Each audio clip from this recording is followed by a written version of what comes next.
control. Kinabukasan pansin naman ang muling pananahimik ni Christian.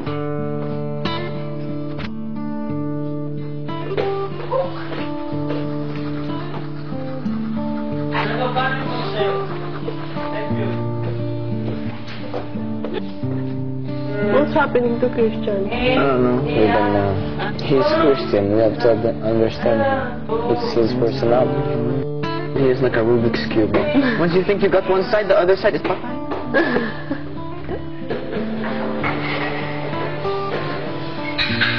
Maya-maya si Christian nilapitan ng ibang housemates. Teachers, again, I'm asking for sorry from my... Okay lang, oy. Okay lang. At least nag-sorry ka. Mahirap yun mag-sorry, no? Sa pagkakamali. Maganda kay Christian, pag nagkakamali ka, nagsasorry ka talaga. Pagpapatagalin mo pa, mas magiging malaki kang problema. Yun na palagi kong inaalala. Susunod! Gusto kong ipaalam sa inyo na matapos mag-nominate ng mga housemates, lumalabas na mayroong 3 nominado. I'm sorry, finish. Matapos ang matensyong gabi ng eviction night, isa-isa ng patawag ni Kuya ang teen housemates para magbigay ng puntos sa kanilang nominado. Kaya naman kinabukasan, naging isipan na sa housemates ang muli na naman pagdating ng gabi ng pag-anunsyo sa mga nominado. Alam mo yung masaya ka kasi nakaabot ka pa sa ganito. Pero at the same time, hindi ka rin masaya kasi wala, di ba? Grabe. Ayoko na maging nominee ngayon. Uy. Nang mapag-isa si Heaven, hindi pa rin maitago ang kaba sa resulta ng nominasyon. Lord, please, wag lang ngayon. Wag lang talaga ngayon, Lord. Sige na. Pahingin mo naman yung puso ko, Lord. Si Kisses sinabihan si Maymay. Alam mo kung bakit worried ako sa nomination? Kasi hindi ako masyado close sa iba. Diba?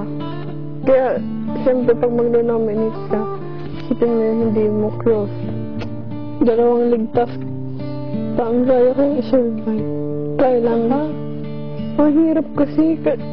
Promise, Ate May, kung ma-feel mo, manominate na. Sakit talaga.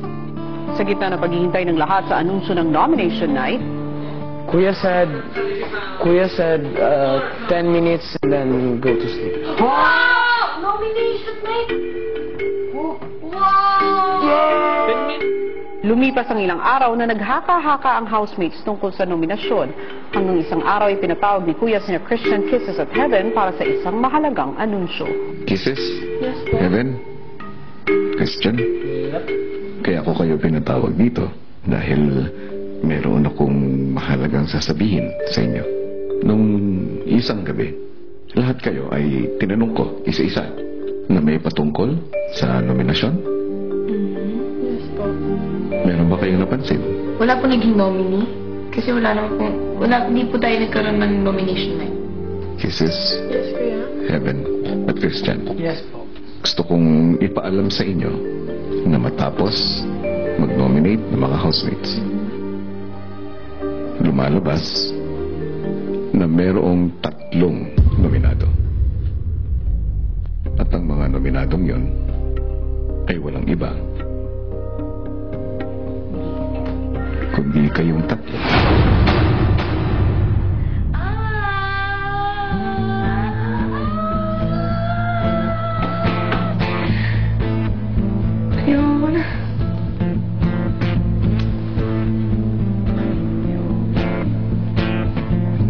Para sa linggong ito, kayong 3 lamang ang makakaalam nito.